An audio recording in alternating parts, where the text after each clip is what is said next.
Title: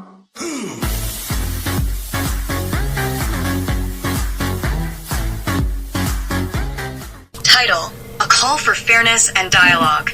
The Case for Nnamdi Kanu's Release and Nigerian Conversation. Introduction.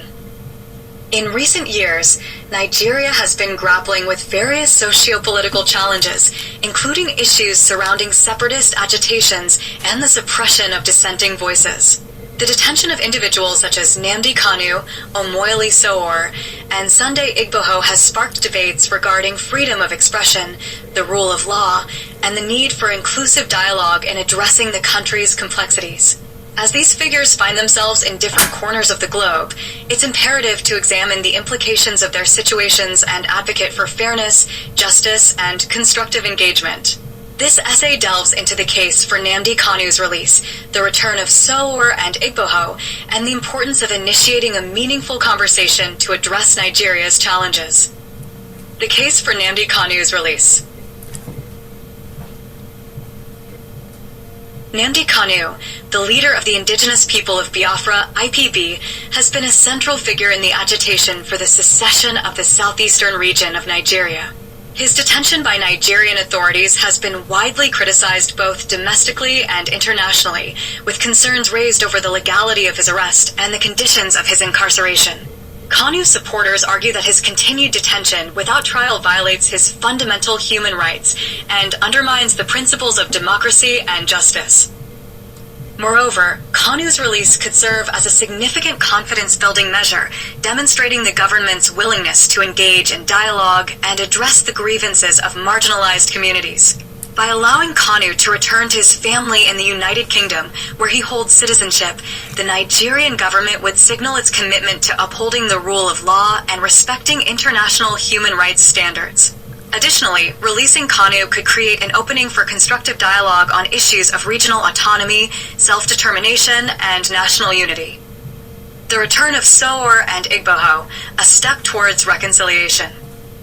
Omoyele Sowore, a prominent human rights activist and journalist, was detained multiple times by Nigerian authorities for his outspoken criticism of the government and calls for political reform.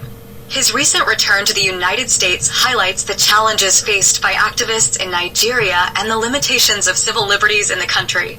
Sowore's exile underscores the need for greater protection of freedom of speech and the press, as well as the importance of creating an enabling environment for civil society to thrive. Similarly, Sunday Igboho, a Yoruba activist advocating for the rights of the Yoruba people, fled Nigeria following a raid on his residence by security forces. His departure reflects growing tensions between ethnic groups in Nigeria and the failure of the government to address long-standing grievances. Igboho's return to Europe underscores the urgency of addressing the root causes of conflict and fostering inclusive dialogue among all stakeholders. In the name of fairness and reconciliation, President Bola Tinubu should use his presidential power to facilitate the return of Kanu, Sowore, and Igboho, thereby creating an opportunity for healing and national unity. By allowing these individuals to participate in the Nigerian conversation, Tinubu can demonstrate his commitment to inclusive governance and the peaceful resolution of conflicts. Initiating a meaningful conversation towards national reconciliation.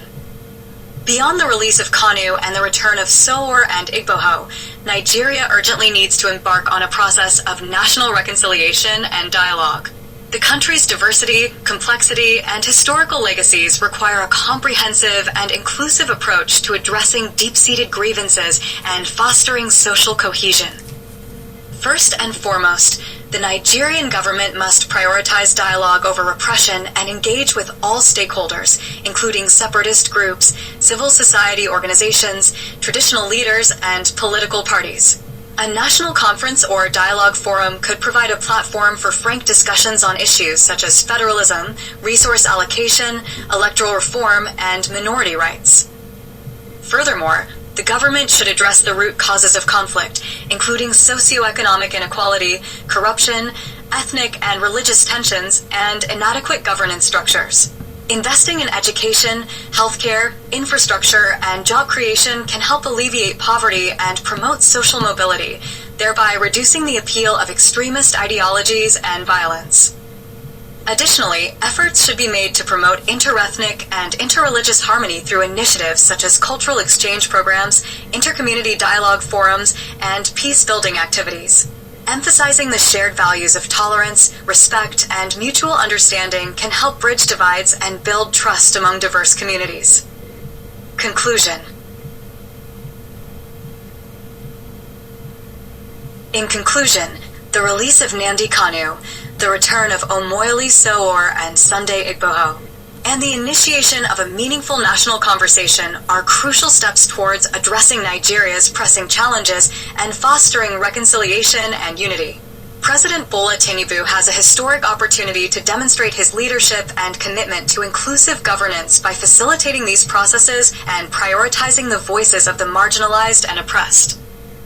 As Nigeria stands at a crossroads, it is imperative that all stakeholders come together to chart a path towards a more just, equitable, and prosperous future. By embracing dialogue, reconciliation, and respect for human rights, Nigeria can overcome its divisions and emerge stronger as a nation united in diversity. The time for action is now, and the responsibility lies with all Nigerians to work towards a brighter tomorrow for generations to come.